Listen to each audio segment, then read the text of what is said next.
Okay, so now we're ready to work on the invisible stitch. Now, a disclaimer about this, I've never seen this stitch in any kind of book, but I'm pretty sure I'm not the creator of it, but maybe it's something that I just modified for my own use. But I call it the invisible stitch because it should be invisible on the outside and on the inside. Now, you did see before the invisible catch stitch, which was basically folding this back and putting the stitches here on the inside of the hem. We're actually still going to work here on the edge of the rolled part of the hem and catching equal distant the garment here. So I'm going to start my markings like I have before, and we're going to work in 1/2 inch stitches. So I'm going to mark here both the hem and the garment, and I will probably just make 3, maybe a little bit more markings, and the rest we'll actually do by eye. So the way this works is that, yes, we're going to be catching hem and we're going to be catching garment, but we're going to be catching the hem and the garment at the same place. And then what we're going to end up doing is we will catch the hem, then the garment, and then we're going to go back into the hem inside this folded area where there is a tunnel here. We're going to shoot the needle underneath the fabric inside that tunnel fold edge and then come out the next stitch and then repeat that process. Okay, so I'm just going to get started here with, I'm going to secure my thread down here to the very end, and then we'll get started with that first stitch, and we're going to have to go inside the hem to get there. So I'm just going to tack this down. Just take a little bit of fabric. Let's not get this twisted in the beginning. So I'm just going to do around, okay. Now this is going to seem weird that I did this. Okay, so what we're going to do, so it's not really set up here at the very middle, but what I'm going to do, I'm sorry, here at the tacking. What I'm going to do is I'm going to take my needle and I'm going to insert it inside that hem, that folded over area. And you can see it will come out here. What I want to do is I just want to slide the needle up to that first mark on the hem. And then I'm going to pull that thread through. Okay, and I'm off here a little bit, but that's okay. Okay, so now my thread is actually coming out of that folded edge there. And we want to make sure that every time it comes out of that top of the folded edge. So now what I'm going to do is on the garment at that same area, I'm just going to grab this one thread that is equal to where that thread, my thread comes out of the hem. Try to just catch one of the yarns. Okay, and I'm going to push that needle through. So now I've got, let me get this thread out of the way. So now I've got my thread coming out of the top of that hem. I've got my thread going in and catching the garment. And what I'm going to do with my needle is I'm going to go back into the hem. So I can get my hand back into the hem where my thread has come out. And I'm going to push the needle in that tunnel over to my next marking.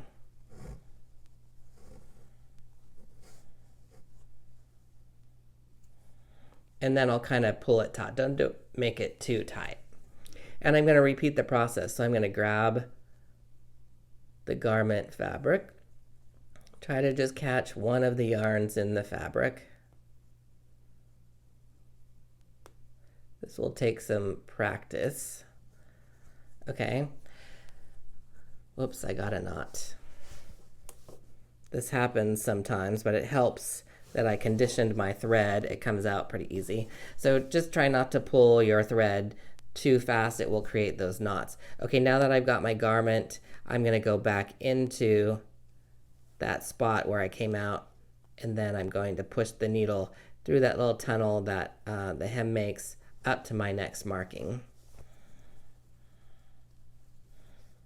Okay, and you can see it catches on, and you really can't see the stitch it completely hides it. So I'm just going to continue this.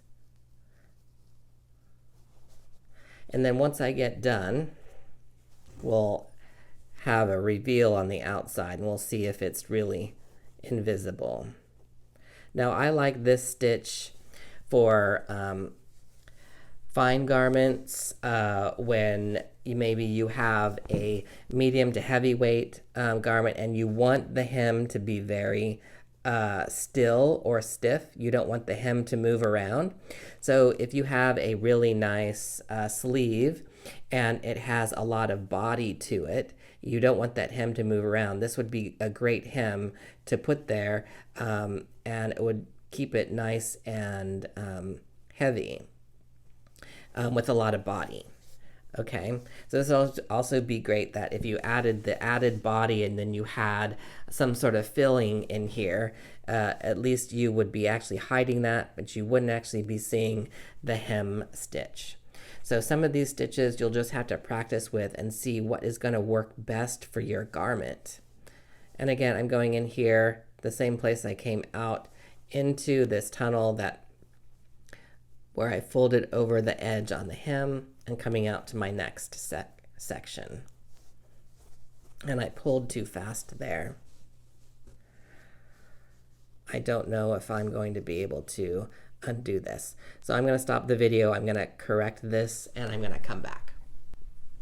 Okay, so I got that knot out so I can continue on going back in here, getting my next. See, when it happens like this, just make sure that that thread doesn't catch anything else while you're working with it. I'm just going to grab here on the garment side. Oop, that's too much. So you've got too much fabric there. That's too much. We'll see it on the outside. I just want one yarn. There we go.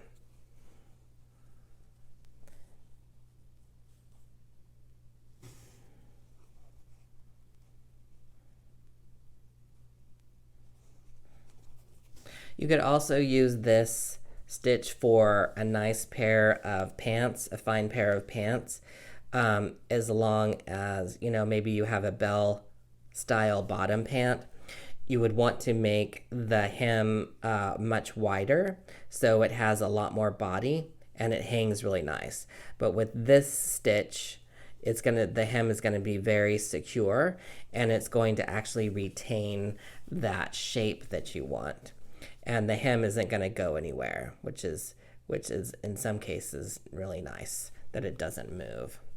This would also be great for heavier fabric if you are doing, say, a unlined sport coat. This would be a great hem for that. Okay, so I'm done with my markings, and you can see that you really can't see it. Of course, you can see the red thread, but it's holding that hem right close to the garment. And so now I am on my own here with the spacing. So this one does take a little bit more time, and it's a little bit hard to do this for the camera because I'm usually holding it closer to my body. So I can see that. I can't see that. So let me get in here into that tunnel, go over a 1/2 inch. And I've only got a little bit left to do. I just want to make sure that you're seeing what I'm doing instead of speeding this up. That you're just catching the minimal amount of the garment and then getting into that tunnel to finish this hem.